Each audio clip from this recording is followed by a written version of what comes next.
यो ageing discussion forum on ageing यस कार्यक्रममा जोडिनु भएको सबैमा एजिङ नेपालको तर्फबाट म प्रकाश गौतम सबैलाई म नमस्कार गर्दछु। र यो एजिङ डिस्कसन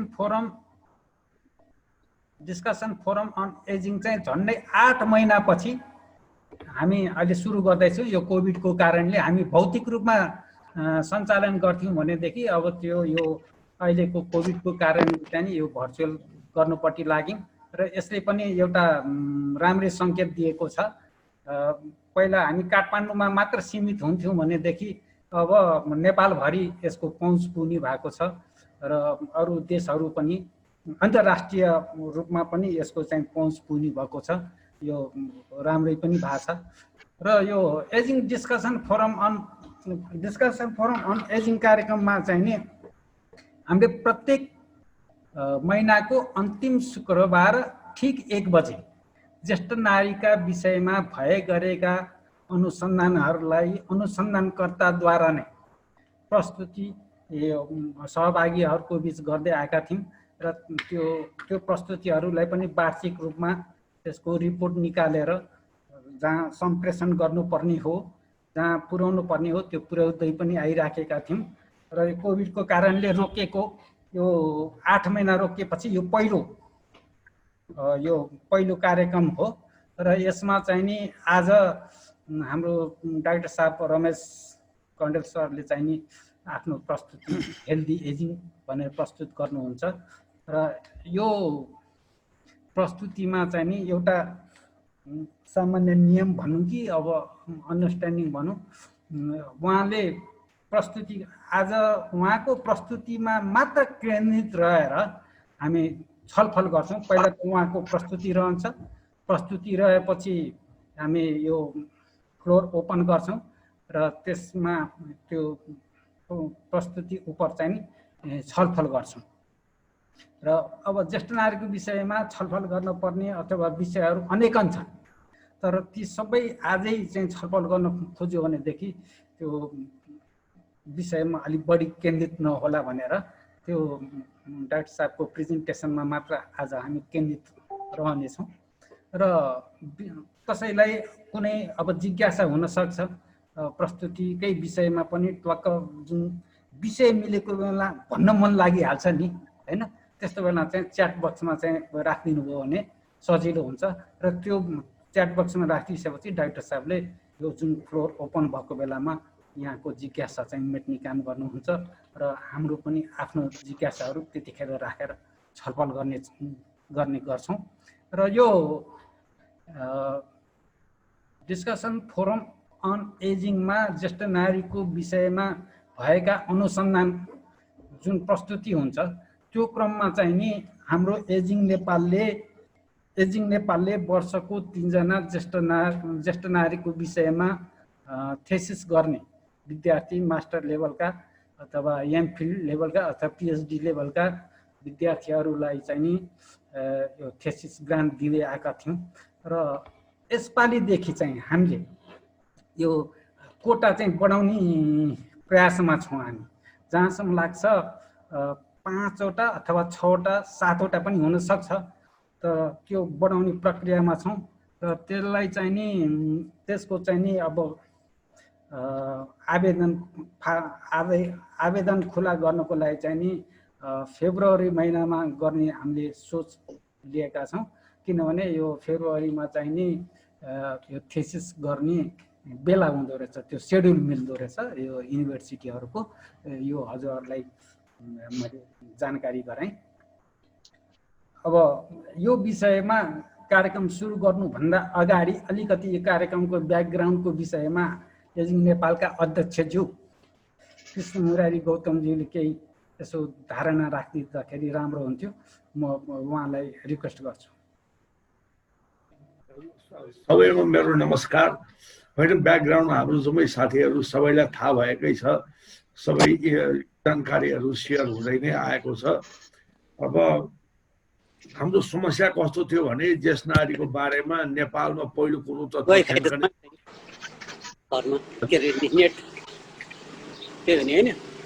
साथीहरूले जसको त्यो म्युट छैन म्युट गरिदिनुहोस् न प्लिज है। अनि समस्या के थियो भनेदेखि पहिलो कुरो त अवेरनेस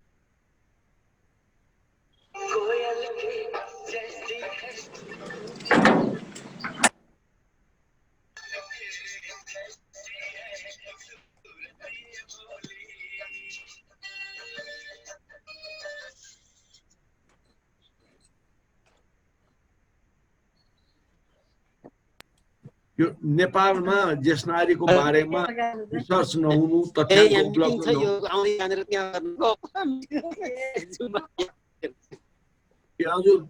जसको म्युट गर्नु भएको छैन म्युट गरिदिनुहोस् न प्लिज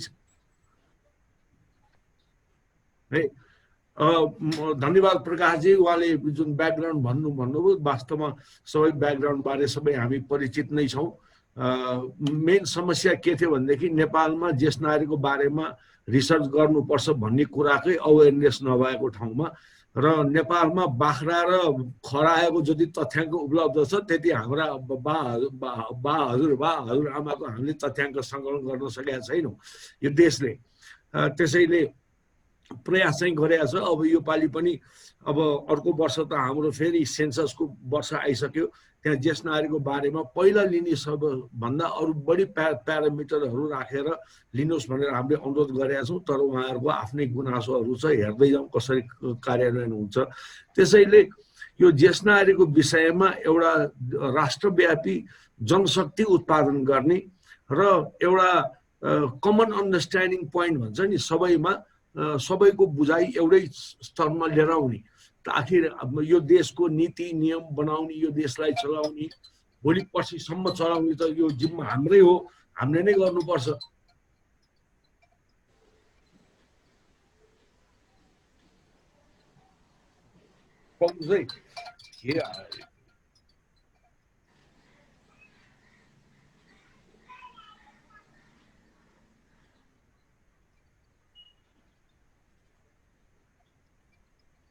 खैर मैले अब चाहिँ पुरै अफ गरेँ। त्यो तथ्याङ्कहरू नभएको र यो सबैमा एउटा कमन अन्डरस्ट्यान्डिङ डेभलप नभएको हुनाले त्यो गर्ने मुख्य उद्देश्य हो। त्यो उद्देश्यमा धेरै इन्फर्मेसनहरू अहिले केही वर्ष अगाडिको दाँजोमा जेसनारीको बारेमा धेरै साइन्टिफिक डेटाहरू उपलब्ध छ। एउटा उपलब्ध भएको मात्रै होइन, देशमा अहिले हाम्रो जेरोन्टोलोजी क्लास पनि अफर गर्न थालेको छ टियुले यो वर्षदेखि, गर्दाखेरि हाम्रा नयाँ आउने पुस्ताहरू यो जेसनारीको विषयमा बढी पढे लेखेर विषयगत साइन्टिफिक रूपमा अध्ययन गरेर जान्ने जनशक्ति नेपालमा उत्पादन गर्नेतिरको यो प्रयास मध्ये त्यसैको एउटा सिलसिलामा यो सुरु गरेको हो र यसमा हजुरहरू सबैको सहयोग आवश्यक छ। र खास गरेर डाक्टर रमेश कँडेलज्यूले र उहाँ जस्ता अरू हाम्रो साथीहरूले यसमा आएर जुन आफ्नो ज्ञान आफ्नो विचार सेयर गर्न जुन तत्परता देखाउनु भयो त्यसको लागि एजिङ नेपाल ज्यादै आभारी छ। डाक्टर साहबहरू तर्फबाट यो हामी सबैको प्रयासबाट हुने हो र तपाईँलाई थाहा छ हाम्रो नेपाल सरकार यस्तो कुरामा विश्वास गर्दैन र त्यो नगर्नुको पनि बाहिर जनशक्ति कम हुनु पनि हो। अहिले खुसीको कुरा 5 जना नेपाली नागरिकहरूले के अरे मेडिकल जेरियाट्रिसियन अब 5 जना नेपालीहरूले गर्नुभएको छ। त्यसमाथि बाध्यतावश कोही पढ्नुभयो नेपाली भएर अनि विदेशमा हुनुहुन्छ होइन, कोही हामी यहाँ छौँ। तर यो हाम्रो देशमा 3 करोड नेपालीको बिचमा 5 जना जेरियाट्रिसियन छन् र त्यो 5 जनालाई पनि नेपाल सरकारले पद स्थापना गर्न सकेको छैन र उहाँहरूलाई उचित सम्मान र उचित कार्य दिन सकेको छैन। यो राज्यलाई ढकढक्याउने राज्यको ढोका काम पनि हामी गर्दै आएका छौँ। र पनि थाहा छ हाम्रो सरकार कस्तो छ, कतिको कुरा सुन्छ, सरकारको बारेमा जति कुरा गरे हाँसो मात्रै उठ्छ केही, तर प्रयास चाहिने सरकार यही हो, प्रयास हाम्रो जारी छ। यसमा पनि हजुरहरू सबैको सहयोग चाहन्छु र यही ब्याकग्राउन्ड हो। खास यहाँभन्दा अगाडि त यो पहिला कुनै पनि ब्याकग्राउन्ड नभएकोबाट यो सुरु गरेको, अहिले यति ब्याकग्राउन्ड भएको छ। अब चाहिँ फ्रन्ट ग्राउन्ड हो, हजुर अगाडि बढौँ भन्छु प्रकाशजी। धन्यवाद। अब म एउटा सानो हजुरहरूलाई एउटा जानकारी दिन्छु अनि त्यसपछि डाक्टर साहबले गर्नुहुन्छ।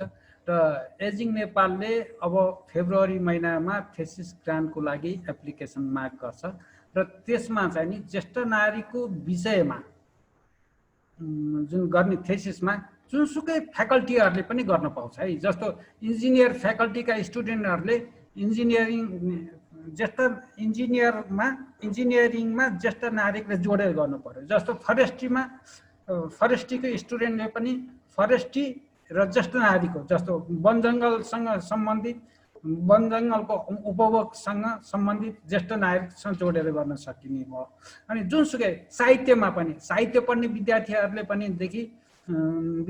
पनि ज्येष्ठ नागरिक र साहित्य यसरी जोडेर जुनसुकै फ्याकल्टीको स्टुडेन्टहरूले पनि त्यो एप्लिकेसन एप्लाई गर्न सकिनेछ र जुनसुकै विषयमा पनि ज्येष्ठ नागरिकको विषयवस्तु जोडेर अथवा संलग्न गराएर अनुसन्धान गर्न सकिने छ र सबै फ्याकल्टीकोहरूले त्यो एप्लाई गर्न सक्नुहुन्छ। र यो जानकारी आफ्नो क्षेत्रबाट हजुरहरूले पनि अलिकति यसलाई चाहिँ सम्प्रेषण गरिदिनु हुनेछ भन्ने आशा लागेको छ हामीलाई पनि। र म अब डाक्टर साहबलाई आफ्नो प्रस्तुति सुरु गर्नलाई म अनुरोध गर्दछु। डाक्टर साहब। धन्यवाद कृष्ण सर। धन्यवाद प्रकाश सर। हजुर सर्वप्रथम आजको यस कार्यक्रममा एउटा समसामयिक विषयमा मैले जानेका केही कुराहरू तपाईहरुमा प्रस्तुत गर्ने अवसर दिनुभएकोमा हाम्रो कृष्ण सर, प्रकाश सर, सञ्जु म्याडम लगायत सम्पूर्ण एजिङ नेपाल टिमलाई म हृदयदेखि नै हार्दिक आभार व्यक्त गर्न चाहन्छु। म स्क्रिन शेयर गर्दै जाउँ है अब। हजुर देख्नुभयो होला? देखिएको छ। देखिम।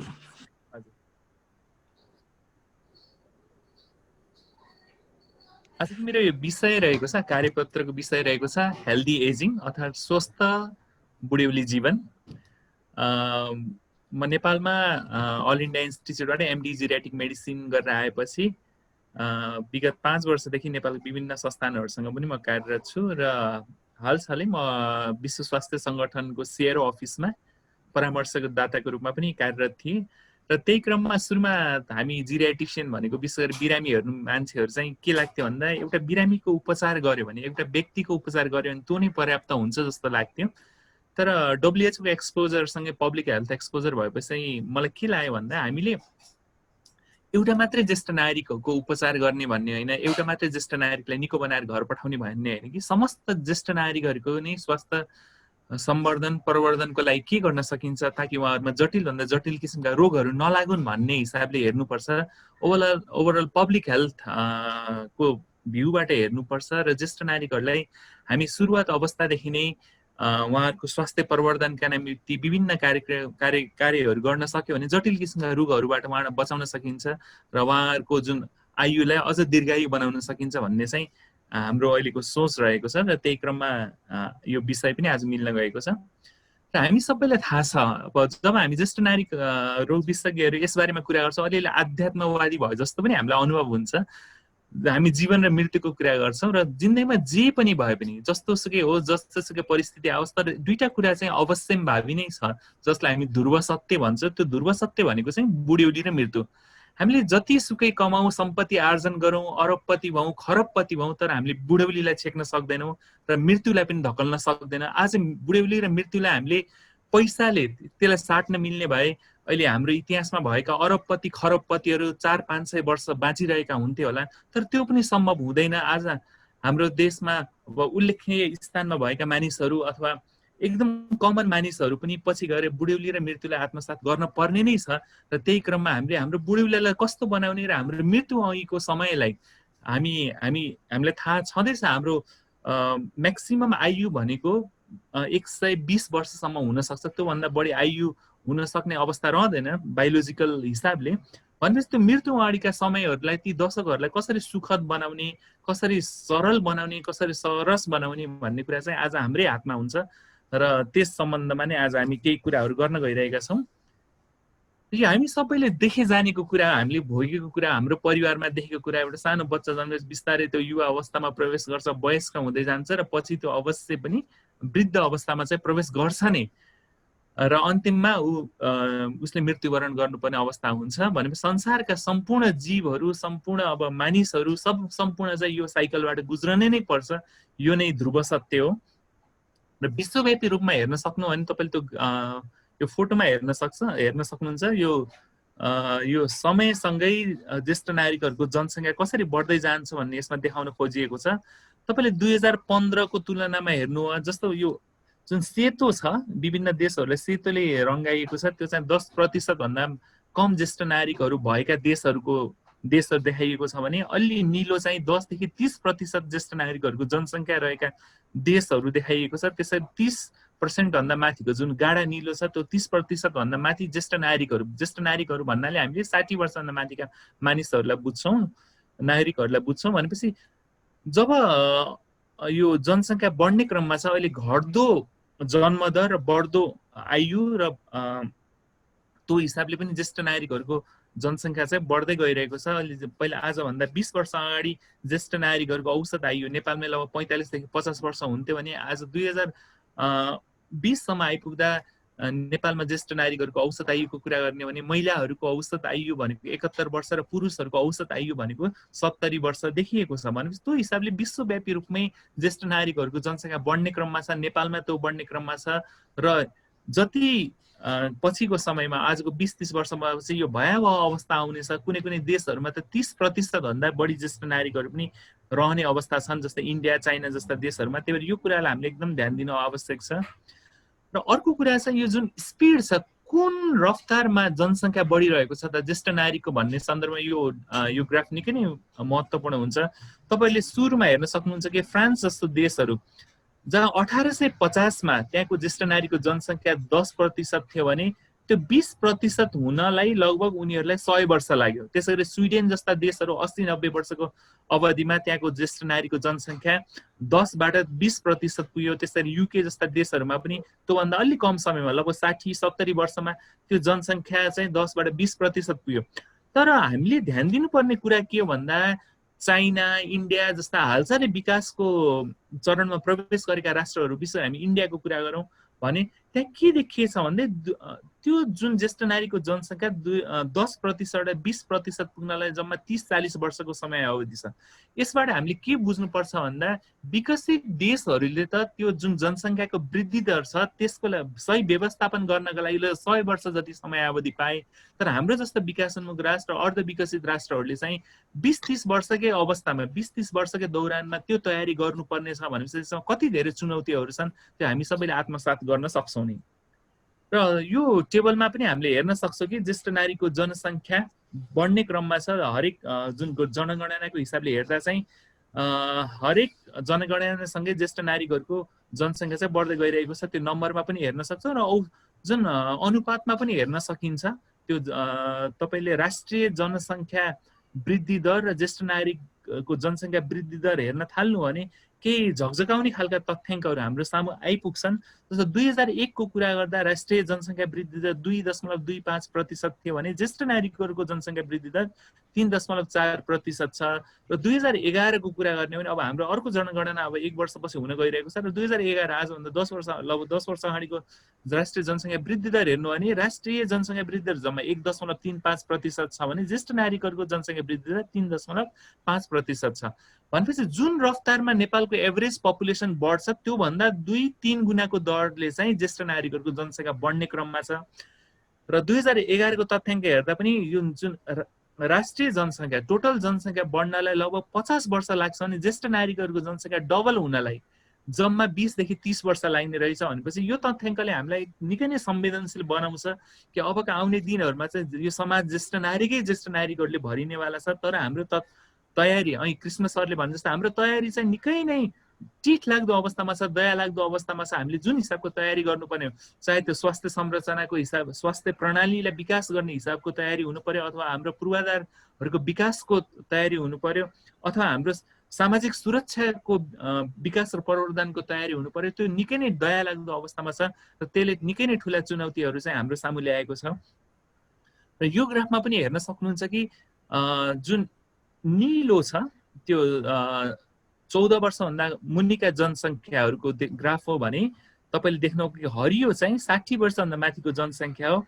र यो ग्राफसँग तपाईँले देख्दै आउनुभएको छ कि 2005 अथवा 2000 तिरबाट चाहिँ यो 14 वर्षभन्दा मुनिको जनसङ्ख्या चाहिँ घट्दै गइरहेको छ र तपाईँको 60 वर्षभन्दा माथिको जनसङ्ख्या चाहिँ बढ्ने क्रममा छ र लगभग 2040-45 सम्ममा त यो ग्राफ ओभरल्याप नै हुनेछ। र त्यो हिसाबले जुन हिसाबले ज्येष्ठ नागरिकहरूको जनसङ्ख्या बढिरहेको छ त्यसले चाहिँ निकै नै सामाजिक चुनौतीहरू चाहिँ थप्नेवाला नै छ। र यो ग्राफमा पनि हेर्न सक्नुहुन्छ तपाईँले औसत आयुको कुरा गर्दा 1950 देखि 55 को बीचमा जब औसत आयु 33-34 वर्ष थियो, त्यो बढ्दै बढ्दै 48-49 हुन थाल्यो। 2010 तिर 68-70 हुन थाल्यो भने अब यो 2050 अबको 20-30 वर्षमा नेपालीहरूको औसत आयु पुरुषहरूको लगभग 75.5 वर्ष र महिलाहरूको लगभग 80 वर्ष पुग्ने अवस्थामा छ। भनेपछि यो समाज अब ज्येष्ठ नागरिकले नै भरिनेछ। अब 2050 सम्ममा त हामीमध्ये यहाँ धेरै जसो हामी पनि ज्येष्ठ नागरिक हुनेवाला छौँ। भनेपछि यो जनसङ्ख्या यति भयावह हुनेछ कि यसका सामाजिक चुनौती, यसका आर्थिक, राजनीतिक सबै किसिमका चुनौतीहरूलाई चाहिँ अब हामीले कसरी सम्बोधन गर्ने भन्ने हिसाबले हामीले हाम्रो नीति तथा हाम्रा कार्यक्रमहरूमा पनि त्यो रिफ्लेक्ट गर्नु चाहिँ अत्यन्त आवश्यक छ। र हामी ज्येष्ठ नागरिकहरू जहाँ नागरिक विशेषज्ञ हरेक जब व्यक्तिहरूलाई भेट्छौँ, तब हामी विशेष वयस्क मान्छेहरूलाई भेट्छौँ, तब हामी सोध्छौँ कि तपाईँ आफ्नो जीवनकालको उत्तरार्ध समय कस्तो होस् भन्ने चाहनुहुन्छ। हामी उहाँहरूलाई अप्सन दिन्छ, यस्तै त हेर्नुहोस् त यो फोटो कति दयनीय छ, कति पीडादायी छ। त्यो ज्येष्ठ नागरिकको आँखा आँसुहरूले भरिरहेको छ। उहाँको जेनरल वेलबिङ राम्रो छैन, उहाँ निराश हुनुहुन्छ, उहाँ दुखित हुनुहुन्छ, उहाँ पीडित हुनुहुन्छ अनि यो फोटोमा देखिरहेको छ।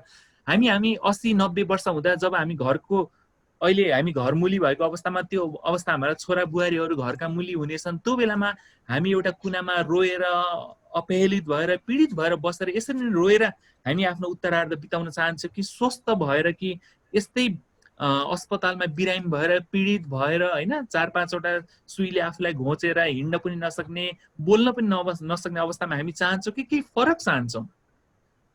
भनेपछि अर्को अप्सन चाहिँ कस्तो हुन्छ भन्दा त्यो पीडाभन्दा बाहिरको अप्सन चाहिँ हामी ज्येष्ठ नागरिकहरू विशेषज्ञहरू त्यसलाई 7 समा परिभाषित गर्छौँ। हामी के भन्छौँ भने हाम्रो जीवनको उत्तरार्ध चाहिँ स्वस्थ हुनुपर्छ, हेल्दी हुनुपर्छ, सक्रिय हुनुपर्छ, एक्टिभ हुनुपर्छ। हामी स्वस्थ मात्रै भएर घरमा बसिरहने होइन कि हामी त्यो बेलासम्म पनि सक्रिय हुनुपर्छ, सबल हुनुपर्छ, स्वनिर्भर हुनुपर्छ। अवस्था यस्तो नहोस् कि आफूलाई खान मन लागेको होइन एक प्याकेट बिस्कुट किन्न पनि आफ्ना छोरा बुहारीहरूलाई पैसा माग्नु नपरोस्। त्यो अवस्थामा हामी आफूलाई राख्नु पर्यो, स्वनिर्भर हुनु पर्यो र हाम्रो चाहिँ सम्मानजनक हुनु पर्यो। अहिले पनि हामी घरमा के देखिरहेको हुन्छ भने आफ्नै परिवारभित्र पनि के देखिरहेको हुन्छ भने त्यहाँ चाहिँ हजुरबा हजुरआमाको कुरालाई चाहिँ निकै नै कम ग्राह्यता दिन्छ, न कम प्राथमिकता दिन्छ। जीवनका विभिन्न जहाँ निर्णयहरू लिनुपर्ने अवस्थामा एउटा सानो उदाहरण दिन चाहन्छु कि परिवारमा नाति नातिनाको बिहे हुन गइरहेको छ अथवा नाति नातिनाको बिहेको लागि कोही केटी अथवा केटा खोज्ने क्रममा छ भने त्यहाँ हजुरआमाहरूको हजुरबाहरूको भनाइलाई निकै नै कम प्राथमिकतामा दिइन्छ। उहाँहरू कुनामा बस्नुहुन्छ, कुराहरू सुनिरहनुहुन्छ। जिन्दगीभर कसैलाई होइन आफ्नो प्रभुत्व कायम गरेका ज्येष्ठ नागरिकहरू भोलिपर्सि त्यो कुनामा जहाँ उहाँको कुरा पनि सुनिन्न। त्यो अवस्थामा हामी पछि हुने कि नहुने भन्ने पनि आजदेखि हाम्रै हातमा छ। र सुखी भन्ने कुरा निकै नै एब्स्ट्र्याक्ट कुरा हो। मान्छेलाई जति नै धन दौलत सम्पत्ति भए पनि खुसी चाहिँ हुँदैन।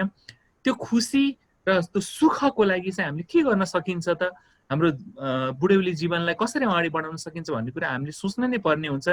र यी 7 कम्पोनेन्टहरू भयो भने हाम्रो जीवनको उत्तरार्ध निकै नै उपलब्धिमूलक हुन्छ जस्तो, सरस हुन्छ जस्तो चाहिँ मलाई लाग्छ। त्यही भएर हामी चाहन्छौँ कि हाम्रो ज्येष्ठ नागरिकहरू जब पछि जानुहुन्छ, हामी जब ज्येष्ठ नागरिक हुन्छ तब हामी यसरी नै खुसी भएर बाँच्न सकौँ। र अर्को कुरा चाहिँ हाम्रो समाजमा एउटा कन्सेप्ट के छ भन्दा 60 वर्ष काटेपछि 70 वर्ष काटेपछि विशेष गरी जो औपचारिक पेसामा हुनुहुन्छ, सर्भिसमा हुनुहुन्छ, उहाँहरूलाई के लाग्छ 58 वर्ष भएपछि म रिटायर भएँ, म सकिएँ, अब म केही गर्न सक्दिनँ भन्ने चाहिँ त्यो कन्सेप्ट चाहिँ उहाँहरूमा हुन्छ। धेरै जसोमा त्यो हुन्छ। तर हामीले केही हाम्रा अग्रजहरूलाई हेरेर त्यसबाट प्रेरणा पनि लिन सक्छ। यो सुरुको फोटो भनेको चाहिँ जापानिज प्रवातारोही हो। उहाँ चाहिँ 80 वर्षको उमेरमा सगरमाथा उहाँले क्लाइम्ब गर्नुभएको थियो। उहाँको नाम चाहिँ योसिनो मोरिया हो। भनेपछि उहाँ जस्तो पनि त हुन हामी सकिने रहेछ नि। 70-80 वर्षमा लाग्दैन हामी बुढो भयौँ, अब हाम्रो शरीरले केही गर्न सक्दैन, अब हाम्रो मस्तिष्कले केही गर्न सक्दैन भन्ने पनि हामीले सोच्नु नै भएन। र त्यो सोच चाहिँ हाम्रो दिमागबाट हटाउनु पर्नेछ। हामी व्यक्तिबाट त्यो सोच हामीले दिमागबाट हटायो भने हाम्रो परिवारबाट त्यो सोच हराउनेछ, हाम्रो समुदायबाट त्यो सोच हराउनेछ। त्यसै गरी अर्को फोटो मैले उहाँको परिचय दिइरहनु परेन। 101 वर्षका नेपालका निधि भनौँ, नेपालका गहना भनौँ, श्री सत्यमोहन जोशीज्यू। आज उहाँलाई हेर्दा मभन्दा लगभग 70 वर्ष जेठो मान्छे पनि मभन्दा मिठरी बोल्न सक्नुहुन्छ, मभन्दा प्रष्ट बोल्न सक्नुहुन्छ, मभन्दा बढी लम्केर हिँड्न सक्नुहुन्छ भनेपछि हाम्रो बुढेली जीवनलाई कसरी यसरी सक्रिय राख्ने भन्ने कुरा चाहिँ आजकै मितिबाट हामीले सोच्नुपर्ने अवस्था चाहिँ छ। अब यो फोटोहरूको नाम नहोला, यो फोटोहरू इन्टरनेटमा मैले डाउनलोड गरेका फोटोहरू हो। उहाँहरूको परिचय अन्य व्यक्तित्वहरू जस्ता राष्ट्रिय स्तरमा नफैलिएको होला, तर हाम्रो यो फोटोहरूबाट देख्न के सक्छ भन्दा उहाँ आमा होइन, लगभग 65-70 वर्षकी आमा पनि डोकोमा घाँस काटेर अब घाँस भरेर अब म घर जान्छु भन्ने दृढताका साथ उभिनु भएको छ। भनेपछि हामी 58 वर्षमा रिटायर हुँदैमा अथवा 63 वर्षमा रिटायर हुँदैमा 65 वर्षमा रिटायर हुँदा मेरो जिन्दगी नै सकियो भन्ने चाहिँ सोच छ आम मानिसहरूमा। त्यो सोच चाहिँ त्याग्नु पर्ने हुन्छ।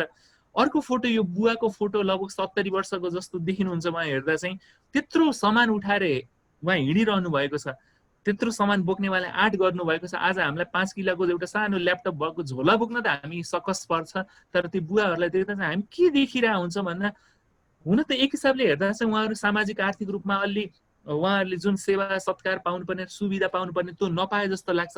तर हामी अर्को हिसाबले हेर्दा, स्वस्थताको हिसाबले हेर्दा चाहिँ उहाँहरू कति स्वस्थ हुनुहुन्छ कि उहाँहरूको उमेरमा पनि त्यो कामहरू गर्नलाई उहाँहरू आँट गर्नुभएको छ भन्ने कुरा हामी त्यसरी चाहिँ बुझ्न सक्छौँ।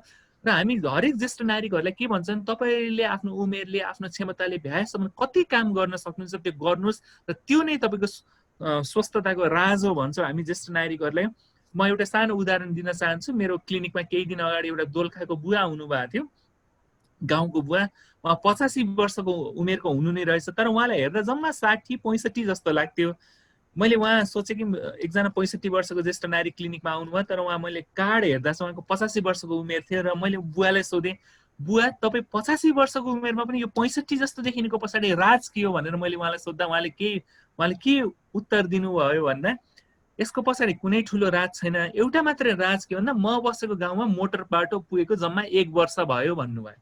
भनेपछि हामीले के बुझ्नु पर्ने रहेछ, जति नै हामी जीवनभरि सक्रिय रहन्छौँ, जति नै आँटिलो हुन्छ, हामी मानसिक रूपमा सक्रिय हुन्छ, शारीरिक रूपमा सक्रिय हुन्छ, हाम्रो जीवनका उत्तरार्धका दशकहरू त्यति नै स्वस्थ हुन्छन्, स्वनिर्भर हुन्छन्। यो कुरालाई हामीले आत्मसात गर्नुपर्ने हुन्छ। र अर्को कुरा चाहिँ म तपाईँहरूलाई के भन्न चाहन्छु भने, व्यक्ति स्वस्थ हुनु भनेको उसको आन्तरिक कुराहरूमा मात्रै भर पर्दैन। हुन त उसको उमेरमा भर पर्ला, उसमा के कस्ता रोगहरू छन् त्यसमा भर पर्ला, उसको आनी बानीहरू के हुन् त्यसमा भर पर्ला, उहाँको जेनेटिक कम्पोजिसन के छ, बुवा आमाबाट के कस्ता गुणहरू ल्याउनु भयो त्यसमा भर पर्ला। तर त्यो मात्रैले ज्येष्ठ नागरिकको स्वस्थतालाई चाहिँ परिभाषित गर्दैन। ज्येष्ठ नागरिकहरू स्वस्थ हुनका लागि उहाँहरूको वातावरण पनि, उहाँहरूको इन्भाइरोमेन्ट पनि, जहाँ उहाँहरू बस्नुहुन्छ, जहाँ उहाँहरूले आफ्नो जीवन निर्वाह गर्नुहुन्छ, जीवन कटाउनुहुन्छ, ती पनि ज्येष्ठ नागरिक मैत्री हुनुपर्छ भन्ने कुरा चाहिँ म तपाईँहरू समक्ष भन्न चाहन्छु। जस्तो ज्येष्ठ नागरिकको घरको कुरा, अहिले हामी काठमाडौँमा के देखिरहेको हुन्छ भन्दा, छोराहरूले 5 तले 10 तले घर बनाइदिनुहुन्छ, तर तलका 4-5 तला अथवा 8-9 तला भाडामा लगाएर ती ज्येष्ठ नागरिकहरूलाई माथि 10 तलामा राखिदिनुहुन्छ। हामी ज्येष्ठ नागरिकहरू विश्वास गरेर के भन्छौँ भने, आमा बुवालाई दिनको आधा घन्टा यस्तो पार्कहरूमा डुलाउनुहोस् है, पार्कहरूमा घुमाउनुहोस् है भन्छौँ। तर 9 तला भाडामा लगाएर 10औं तलामा ज्येष्ठ नागरिकहरूलाई राखेका मान्छेहरूलाई म के भन्छु भने, तपाईँले आमा बुवालाई माथि राखेको मायाले होइन, उहाँहरूलाई नजरबन्द गरे सर हो, उहाँहरूलाई हाउस एरेस्ट गरे सर हो। किनभने त्यो 10औं तलाको ज्येष्ठ नागरिकहरू, त्यो घुँडा दुखेको ज्येष्ठ नागरिकहरू, त्यो आँखा कमजोर भएका ज्येष्ठ नागरिकहरू कसरी त्यो 9-10 तला तल झर्ने, त्यो कुरा हामीले सोच्न सकेका छैनौँ। र हामी अलि कस्तो भयो त्यो भन्दा, पुँजीवादको कारणले पनि होला, हामी अझै बढी पैसामुखी, कसरी कमाउने, कसरी जीवनलाई अझै सुखदायी बनाउने भन्ने सोच्यो। तर हाम्रो ज्येष्ठ नागरिकहरूको स्वास्थ्यलाई, उहाँको सुखलाई हामीले मध्यनजर गर्न सक्यौँ कि सकेनौँ भन्ने कुरा एकदम महत्त्वपूर्ण छ।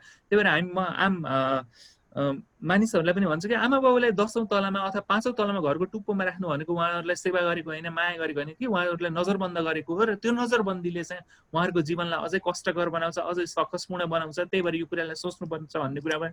त्यसरी जुन ट्रान्सपोर्टको कुरा हुन्छ, सार्वजनिक जुन यातायातको कुरा हुन्छ, आज विशेष गरी कोभिडको क्रममा त यो कुरा अझै बढी सान्दर्भिक हुन्छ। हामी के भन्छौँ भने दूरी कायम गर्नुपर्छ भन्ने कुराहरू। यी काठमाडौँमा कोचेर हिँड्नुपर्ने मानिसहरूलाई, ती सार्वजनिक यातायातमा कोचेर हिँड्नुपर्ने मानिसहरू, त्यसमै कोचेर हिँड्नुपर्ने ज्येष्ठ नागरिकहरूलाई कतिको त्यो सार्वजनिक यातायात प्रणाली चाहिँ ज्येष्ठ नागरिक मैत्री छ कि छैन, त्यो बस चढ्ने क्रममा झर्ने क्रममा उहाँहरू लडेर कतै उहाँहरूको हातखुट्टा भाँचिने त होइन, लगायतका अन्य कुराहरू हामीले ध्यान दिनुपर्ने अत्यन्त आवश्यक छ। हामी के भनिरहेछौँ, नेपालमा अहिले ज्येष्ठ नागरिकहरूको जनसङ्ख्या लगभग 10% रहेको छ, तर हामीले 40-50 सिट क्षमता भएको बसमा कति सिट छुट्यायो भने जम्मा 2 सिट।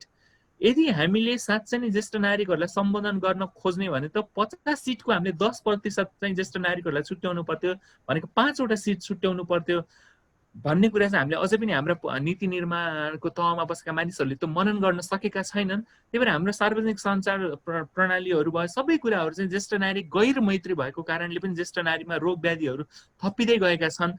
यो कुरालाई हामीले एकदम मनन गर्नुपर्छ। र आम रूपमा जस्तो ज्येष्ठ नागरिकहरूको जनसङ्ख्या बढ्दैछन्, त्यसका के स्वास्थ्य सम्बन्धी चुनौतीहरू हुन्छन् त भन्ने कुरा म तपाईँहरूसँग प्रकाश पार्न गइरहेको छु। अहिले कस्तो छ भन्दा पहिला र कोभिड आउनुभन्दा अगाडि, हुन त अहिले कोभिड जुन सरुवा रोग हो त्यो भयङ्कर रूपमा संसारभरि नै फैलिएको छ, तर विगत केही दशकहरूमा हामीले के देख्यौँ भन्दा सर्ने रोगहरू भन्दा पनि सरुवा रोगहरू भन्दा पनि ज्येष्ठ नागरिकहरूमा नसर्ने खालका रोगहरू धेरै नै बढी देखिन्छन् र त्या दीर्घकालीन प्रकृतिका हुन्छन्। आज घरमा कुनै पनि ज्येष्ठ नागरिक हुनुहुन्न होला जसमा सुगर नभएको होस्, जसमा प्रेसर नभएको होस्, जसमा दमको रोग नभएको होस् भनेपछि नसर्ने खालका रोगहरूमा को सङ्ख्यामा अत्याधिक वृद्धि भइरहेको छ। त्यसै गरी अर्को समस्या भनेको स्वास्थ्य संरचना पूर्वाधार तथा मानव संसाधनको केन्द्रीकरण। म तपाईँलाई सानो उदाहरण दिन चाहन्छु। नेपालमा जति पनि चिकित्सकहरू छन् 60% चिकित्सकहरू काठमाडौँ खाल्डोमै केन्द्रित भएका छन्। भनेपछि हाम्रो दूरदराजका गाउँहरूमा ती मानव संसाधन, ती स्वास्थ्यसँग सम्बन्धित मानव संसाधनलाई कसरी हामीले उहाँहरूको विकेन्द्रीकरण गर्ने, कसरी उहाँहरूको ती नागरिकहरूको उहाँहरूप्रतिको पहुँचलाई सरलीकृत गर्ने भन्ने हामीले सोच्न सकिरहेका छैनौँ। त्यसै गरी अर्को અહીં प्रकाश सर, कृष्ण सरहरूले पनि यो कुरा उठाउनु भयो कि ज्येष्ठ नागरिकसँग सम्बन्धित जुन चिकित्सक, नर्सिङ एवं प्यारामेडिकल जनसङ्ख्याको अत्यन्तै न्यून छ। जम्मा हामी 4-5 जना मात्रै ज्येष्ठ नागरिक रोग विशेषज्ञहरू छन्। ज्येष्ठ नागरिक नर्सिङको त अझै नै भयावह अवस्था छ। ज्येष्ठ नागरिक मैत्री संरचनाहरू नै छैनन्। हामीले 30-40 वर्षमा देशमा कान्ति बाल अस्पताल जस्तो एउटा रिफरल सेन्टर विकसित भएको, तर हाम्रोमा ज्येष्ठ नागरिकहरूलाई स्क्रिन सेयर भयो हजुर? भयो हजुर। त्यही અહીં हामी यो कुरालाई नै अगाडि बढाउँदा चाहिँ कस्तो थियो भन्दा हाम्रा विभिन्न किसिमका चुनौतीहरू, विशेष स्वास्थ्यसँग सम्बन्धित चुनौतीहरू के छन् भन्ने कुराको निम्ति हामी कुरा गरिरहेका थियौँ। र अर्को चाहिँ हाम्रो यो समस्या चाहिँ कहाँ भइरहेछ भने हाम्रो integrated care for older people भनिन्छ। विशेष गरी ज्येष्ठ नागरिकहरूको एकीकृत स्याहारका निम्ति पूर्वाधारको पनि अभाव चाहिँ हामीले देखेका छौँ। अहिले हाम्रो कसरी विकास भइरहेछन् स्वास्थ्य क्षेत्र चाहिँ अङ्गका डाक्टर, जस्तो फलानु मुटुको डाक्टर, फलानु मृगौलाको डाक्टर, फलानु कलेजोको डाक्टर भन्ने हिसाबले हाम्रो स्वास्थ्य संरचना विकास भइरहेको छ। तर हाम्रो ज्येष्ठ नागरिकहरूलाई चाहिने के हो भन्दाखेरि चाहिँ ती शरीरका सम्पूर्ण अङ्गहरूको बारेमा, ती प्रणालीहरूको बारेमा र त्यससँग आउने समस्याको बारेमा जानकारी हुनुपर्ने चाहिँ मान्छे हुनुपर्छ, त्यस्तो किसिमको जनशक्ति हुनुपर्छ भन्ने मान्यता रहन्छ विश्वव्यापी रूपमा ज्येष्ठ नागरिकहरूको स्वास्थ्यको सन्दर्भमा। किनभने ज्येष्ठ नागरिकका हरेक अङ्गका केही न केही समस्याहरू हुन्छन् र हरेक अङ्गमा हुने समस्या अर्को अङ्गसँग जोडिएका हुन्छन्। भनेपछि यस्तो हुनु भएन कि हामी मुटु रोग विशेषज्ञकोमा जाँदा हाम्रो किडनीमा कुनै समस्या छ भने उहाँले फलानुकोमा जाऊ भन्ने, किडनीकोले प्रेसर देख्यो भने फलानुकोमा जाऊ त्यो गर्दै त्यस्तो हुँदै गयो भने के हुन्छ भने ज्येष्ठ नागरिकहरूले कहाँबाट त्यो सेवा सहज रूपमा लिने भन्ने ठुलो चुनौती देखा पर्छ। हरेक क्लिनिक धाउँदा ज्येष्ठ नागरिकहरूको त्यो रोगले नै यति जटिल रूप धारण गरिसकेका हुन्छ, शरीर यति नै त्यो रुग्ण भइसकेका हुन्छ कि त्यसबाट बाहिर निक्लन ज्येष्ठ नागरिकहरूलाई समस्या हुन्छ। भनेपछि अब हामीले विकास गर्नुपर्ने स्वास्थ्य प्रणाली भनेको एकीकृत स्वास्थ्य प्रणाली हो, जहाँ एउटै ठाउँमा विभिन्न विशेषज्ञता भएका चिकित्सकहरू, नर्सहरू एकै ठाउँमा रहन् र त्यो ज्येष्ठ नागरिकहरूलाई एउटै टाइममा सबै विशेषज्ञहरूले हेरुन्, राय दिउन् र उनीहरूको त्यो ज्येष्ठ नागरिकको समग्र स्वास्थ्यको चाहिँ सम्बोधन होस् भन्ने चाहिँ हामी ज्येष्ठ नागरिक र विशेषज्ञहरूको आवाज रहन्छ। त्यसै गरी नेपालमा निकै नै पछाडि परिरहेको जुन चाहिँ ज्येष्ठ नागरिकहरूसँग निकै नै सम्बन्धित कुरा, त्यो चाहिँ यो दीर्घकालीन स्याहार सुसार सेवा, विशेष गरी rehabilitation and long term care centre जुन भनिन्छ, काठमाडौँका सीमित ठाउँहरूमा निजी सक्रियतामा चाहिँ खुलेका छन्। तर यो के छ भन्दा यति धेरै महँगा छन् कि आम मानिसहरूको त्यसमा, आम ज्येष्ठ नागरिकहरूको त्यसमा पहुँच छैन। र नेपाल सरकारबाट पनि जति सञ्चालित छन्, हामी जहिले पनि हामीलाई सम्झँदै त्यो दया लाग्ने ठाउँ छ पशुपति वृद्ध आश्रम, जहाँ घाटको छेउमा ज्येष्ठ नागरिकहरूलाई बाँच्न विवश पारिएको छ। अब त्यस्तो होइन, ज्येष्ठ नागरिकहरूको जुन पुनर्स्थापनाको कुरा छ, उहाँहरूलाई सामाजिक पुनर्स्थापनाको कुरा छ, स्वास्थ्य पुनर्स्थापनाको कुरा छ, त्यो चाहिँ एउटा पद्धति अनुसार हुनुपर्छ, त्यो सहज हुनुपर्छ, सरस हुनुपर्छ। र जब हामी ज्येष्ठ नागरिक हुन्छ त्यो अलि हामीलाई मनपर्ने किसिमको हुनुपर्छ, हाम्रो मन खुसी हुने किसिमको हुनुपर्छ। र त्यो प्रणालीको पनि हामीले विकास गर्न अत्यन्त आवश्यक छ। र अर्को चाहिँ यो कार्ययोजनाको अभाव छ, स्वस्थ बुढेली जीवनसँग सम्बन्धित कार्ययोजनाको अभाव छ। त्यसै गरी ज्येष्ठ नागरिकहरूको उपचार त न्यून मात्रामा मात्रै स्वास्थ्य संस्थाहरूको सूचीकरण गरिएको छ र त्यसको विकास र प्रवर्धनको काम एकदम पछाडि परेको छ। र अर्को धेरै नै हामीले ध्यान दिनुपर्ने कुरा चाहिँ यो ज्येष्ठ नागरिक मैत्री सहर र समुदायको निर्माण र यस सम्बन्धी विकासको अवधारणाकै अभाव देखिएको छ, जुन निकै नै ठुलो चुनौती हो। जब हामी ज्येष्ठ नागरिकको सन्दर्भमा कुरा गर्छ, म एउटा सानो उदाहरण तपाईँलाई दिन खोजिरहेको छु। यो बाटो हामी सबैले हिँडेको बाटो, देखेको बाटो, यो 7-8 लेनको रिङ रोड होइन, हामी यसलाई हेर्दा पनि कति खुसी हुन्छ। नेपाल पनि विकासको क्रममा अग्रगामी छलाङ मारिसके, हाम्रो देशमा पनि 7-8 लेनको बाटो बनिसकेछ भनेर हामी खुसी भइरहेका छौँ। तर यो 8 लेनको बाटो ज्येष्ठ नागरिक मैत्री छ कि छैन भन्ने कुरा चाहिँ यी दुईटा फोटोले छर्लङ्गै पारिदिन्छ।